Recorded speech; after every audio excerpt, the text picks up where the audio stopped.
एक विनम्र निवेदन है। नमस्ते हिंदुस्तान, कैसे हैं आप लोग? ध्यान से सुनिए, यह वीडियो किसी की भी मोहताज नहीं है। इस पर हमारे चैनल का कोई कॉपीराइट क्लेम नहीं करेगी। आप चाहे तो इस पूरे वीडियो को कॉपी करें, डाउनलोड करें और अपने अपने हिसाब से अपने चैनल पर, अपने पेज पर आप प्रसारित कर सकते हैं, क्योंकि इसका प्रयोग आप क्यों करेंगे और इसका महत्व क्या है, आइए जानते हैं। ध्यान से सुनिए और लाइक का बटन अभी दबा दें। 711 ईस्वी की बात है।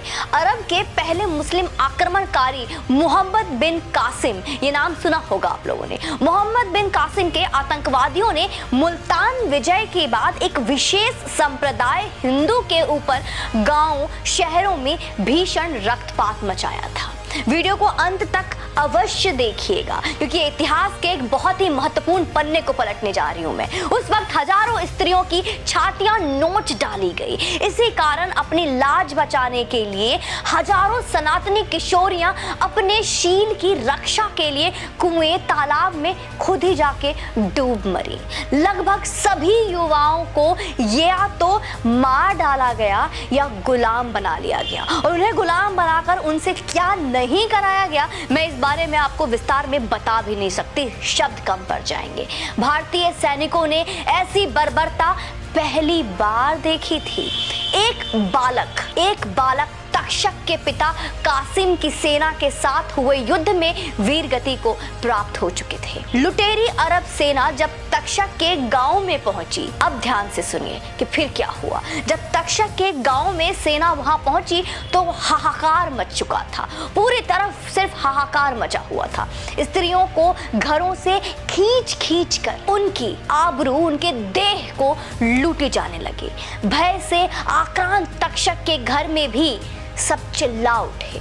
तक्षक और उसकी दो बहनें, क्योंकि पिता की मृत्यु तो पहले ही हो चुकी थी, तो तक्षक और उसकी दो बहनें भय से कांप उठी थी। वो कांप रही थी। तक्षक की मां पूरी तरह से परिस्थिति को समझ चुकी थी। उसने कुछ देर तक अपने बच्चों को देखा, बच्चों को प्यार से देखा, उन्हें बहुत अच्छे से सहलाया और जैसे एक निर्णय पर पहुंच गई हो। माँ ने अपने तीनों बच्चे को, तक्षक को और दो बहनों को, तीनों बच्चों को खींचकर अपनी छाती से चिपका लिया और उस वक्त वो रो पड़ी। उस वक्त वो रोई, बहुत रोई। फिर देखते देखते उस छत्राणी ने म्यान से तलवार खींचा और अपने दोनों बेटियों का सर काट डाला। उसके बाद अरबों द्वारा उनकी काटी जा रही गाय की तरफ और बेटे की ओर अंतिम दृष्टि डाली और तलवार को अपनी छाती में खुद ही उतार लिया। वो तक्षक की मां छत्राणी की बात है। 8 वर्ष का बालक, अब आप सोचिए उस 8 वर्ष के बालक ने क्या किया होगा। बहनें नहीं, माँ नहीं। उस वक्त 8 वर्ष का बालक तक्षक एकाएक समय को पढ़ना सीख गया था। उसने भूमि पर पड़ी मृत माँ के आंचल से अंतिम बार अपनी आंखें पोंछी और घर के पिछले द्वार से निकलकर खेतों से होकर जंगल में भाग गया। उस वक्त उसे कुछ भी समझ में नहीं आ रहा था, लेकिन वो भूला नहीं। 25 वर्ष बीत गए। अब वह बालक 32 वर्ष का पुरुष होकर कन्नौज के प्रतापी शासक नागभट्ट द्वितीय का मुख्य अंग रक्षक था। वर्षों से किसी ने उसके चेहरे पर भावना का कोई चिन्ह नहीं देखा था। वह ना कभी खुश होता था और ना कभी दुखी। उसकी आंखें, कोई अश्रु नहीं बहते थे उसकी आंखों से। उसकी आंखें सदैव प्रतिशोध की वजह से अंगारे की तरह लाल रहती थी। सिर्फ प्रतिशोध। उसके पराक्रम के किस्से पूरी सेना में सुने सुनाए जाते थे। अपनी तलवार के एक वार से हाथी को मार डालने वाला तक्षक सैनिकों के लिए आदर्श बन चुका था। वो सैनिक उसे पूजते थे। कन्नौज नरेश नागभट्ट अपने अतुल्य पराक्रम से अरबों के सफल प्रतिरोध के लिए ख्यात थे। सिंध पर शासन कर रहे अरब कई बार कन्नौज पर आक्रमण कर चुके थे, पर हर बार योद्धा राजपूत उन्हें खदेड़ देते। हर बार वो खदेड़ा जाता। युद्ध के सनातन नियमों का पालन करते नागभट्ट कभी उनका पीछा नहीं करते थे। ये हमारे सनातन के नियम, जिसके कारण मुस्लिम शासक आदत से मजबूर बार बार मजबूत होकर पुनः आक्रमण करते थे। ऐसा 15 वर्षों से हो रहा था, लगातार ऐसा ही होता आ रहा था। इस बार फिर से सभा बैठी थी। अरब के खलीफा से सहयोग लेकर सिंध की विशाल सेना कन्नौज पर आक्रमण के लिए प्रस्थान कर चुकी और संभवतः 2 से 3 दिन के अंदर यह सेना कन्नौज की सीमा पर होगी। अब ये बैठक चल रही है, इस तरह के वार्तालाप हो रहे हैं। इसी संबंध में रणनीति बनाने के लिए महाराज नागभट्ट ने यह सभा बैठाई थी। सारे सेनाध्यक्ष अपनी अपनी राय दे रहे थे, अपनी अपनी मत सुझाव सब सामने रख रहे थे। तभी अंगरक्षक तक्षक उठ खड़ा हुआ और क्या बोला? उसने बोला, महाराज, हमें इस बार दुश्मन को उसी की शैली में उत्तर देना होगा। जिस तरह से 15 वर्षों से हम मौका देते आए हैं वो दोहराना नहीं है। महाराज ने ध्यान से देखा इस अंगरक्षक की ओर, बोले, अपनी बात खुलकर कहो तक्षक, आखिर क्या कहना चाहते हो? इस तरह हम कुछ समझ नहीं पा रहे हैं, बताओ किस तरह से और क्या सुझाव है तुम्हारे? तक्षक, महाराज, अरब सैनिक महाबर्बर है, उनके साथ सनातन नियमों के अनुरूप युद्ध करके हम अपनी प्रजा के साथ घात ही करेंगे। उनको उन्हीं की शैली में अब हमें हराना होगा और अब ये उचित वक्त आ चुका है। महाराज के माथे पर लकीरें उभर आई, कई प्रश्न उभर आए और उन्होंने बोला, तक्षक, किंतु हम धर्म और मर्यादा को कदापि नहीं त्याग सकते। सनातन के रूप से ही हमें ये युद्ध करना होगा। तक्षक ने क्या बोला होगा? क्या आपको लगता है उन्होंने बहिष्कार किया होगा इसका? नहीं। अब जो तक्षक ने कहा ना, उसे ध्यान से सुनिए आप लोग। मर्यादा का निर्वाह उसके साथ किया जाता है जो मर्यादा का अर्थ समझते हैं। ये बर्बर धर्मोन्मत्त राक्षस है महाराज, इनके लिए हत्या और बलात्कार ही सर्वोपरि धर्म है। पर यह हमारा धर्म नहीं है वीर, ये महाराज ने कहा कि यह हमारा सनातन धर्म नहीं है कि हम उन्हीं की शैली में अपने सनातन का त्याग करके कुछ गलत करें।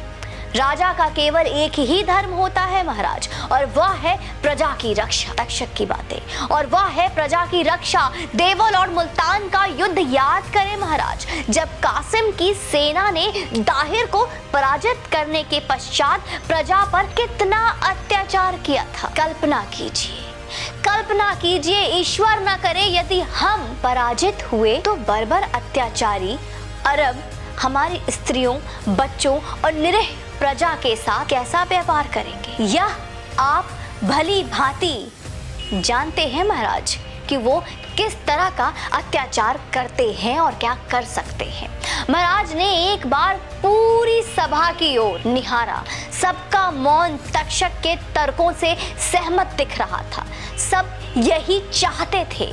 महाराज अपने मुख्य सेनापतियों, मंत्रियों और तक्षक के साथ गुप्त सभा कक्ष की ओर बढ़े, क्योंकि अब यह बात उन्हें भी कहीं न कहीं उचित लगने लगी थी। एक भय उन्हें भी हो रहा था। अगले दिवस की संध्या तक कन्नौज की पश्चिम सीमा पर दोनों सेनाओं का पड़ाव हो चुका था। कूच कर चुकी थी सेना और आशा थी कि अगला प्रभात एक भीषण युद्ध का साक्षी होगा। आप ध्यान से सुन रहे हैं ना दोस्तों, समझना है और ये वीडियो आपको अपने बच्चों के साथ बैठकर देखना है। ये इतिहास का वो सच है जिससे आपको बताना है अपने बच्चों को, अपने वीर योद्धाओं के बारे में। आगे आधी रात्रि बीत चुकी थी। अरब सेना अपने शिविर में निश्चिंत सो रही थी। अचानक तक्षक के संचालन में कन्नौज की एक चौथाई सेना अरब शिविर पर टूट पड़ी। अरबों को किसी हिंदू शासक से रात्रि में युद्ध की आशा ही ना थी। वे उठते, सावधान होते, खुद को संभालते और हथियार को संभालते। इससे पूर्व ही आधे अरब सेना गाजर मूली की तरह काट डाली थी। पूरे तरीके से इस भयावह निशा में तक्षक का शौर्य अपनी पराकाष्ठा पर था। वह घोड़ा दौड़ाते हुए जिधर निकल पड़ता उधर ही भूमि शवों से और रक्तों से पट जाती। आज जाकर तक्षक के माँ और बहनों की आत्मा को ठंडक देने का समय आया था। आज जाके माँ की आत्मा को शांति मिली होगी। उषा की प्रथम किरण से पूर्व अरबों की 2/3 सेना मारी जा चुकी थी। सुबह होते ही बची सेना क्या करती? पीछे भागी। किंतु आश्चर्य, महाराज नागभट्ट अपनी शेष सेना के साथ उधर पहले से ही तैयार खड़े थे। दोपहर होते होते समूची अरब सेना काट डाली गई। अपनी बर्बरता के बल पर विश्व विजय का स्वप्न देखने वाले आतंकियों को पहली बार किसी ने ऐसा उत्तर दिया था, उन्हीं की शैली में उत्तर दिया था।